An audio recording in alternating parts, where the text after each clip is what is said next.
Bonjour, aujourd'hui je vous propose de jeter un petit coup d'œil sur White Blue Yonder de chez GMT, qui fait partie donc de la série Down in Flames.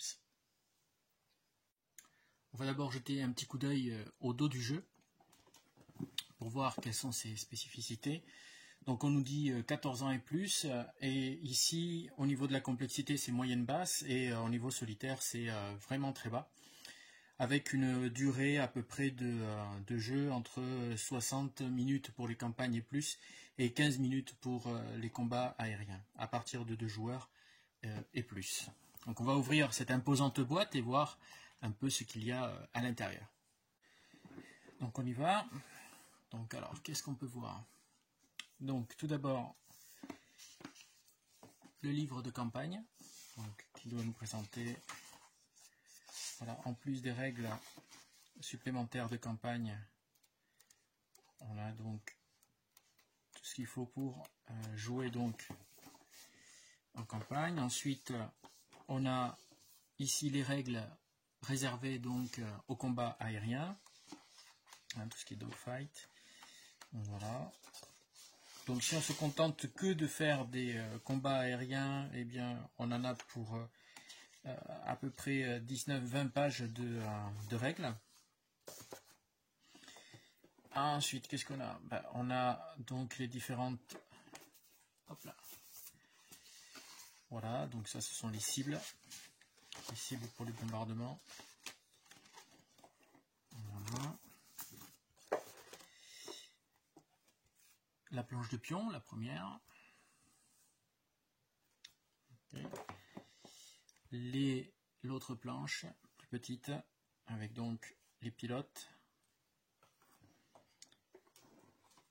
Hop, ça.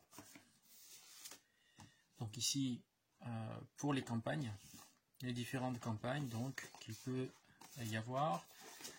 Donc on est Égypte, Malte, l'opération Barbarossa, Stalingrad, Kursk, voilà. La bataille de Berlin, la bataille d'Angleterre, etc., etc. Ensuite, on a donc les différentes voilà, aides de jeu.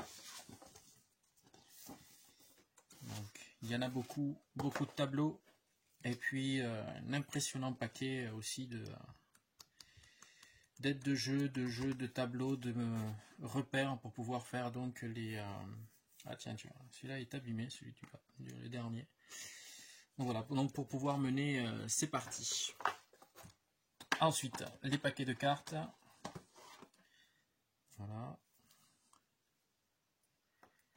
Alors on va essayer d'en ouvrir un ou deux. Voilà, donc je l'ai ouvert rapidement. Donc on a différents avions. C'est juste pour regarder un petit coup d'œil pour voir. Hein. Donc il y a une tendance au collage, il faut faire attention. Il va falloir les sortir souvent. Il vaut mieux les couvrir pour éviter ça. Donc voilà, différents appareils. Donc je suppose que les autres sont de la même teneur. Donc je ne vais pas tous les ouvrir. Ensuite, alors qu'est-ce qu'on a? Donc pareil. Et là, je suppose que voilà, c'est le deck d'action de l'Axe. Donc il y a différentes cartes qui nous permettent donc de faire des actions, et la même chose donc pour les alliés. Voilà, je pense qu'il n'y a rien en dessous. On vérifie quand même. Non, il n'y a rien.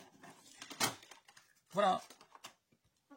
Voilà donc pour un rapide petit coup d'œil de cette boîte qui vraiment est assez impressionnante et bien fournie.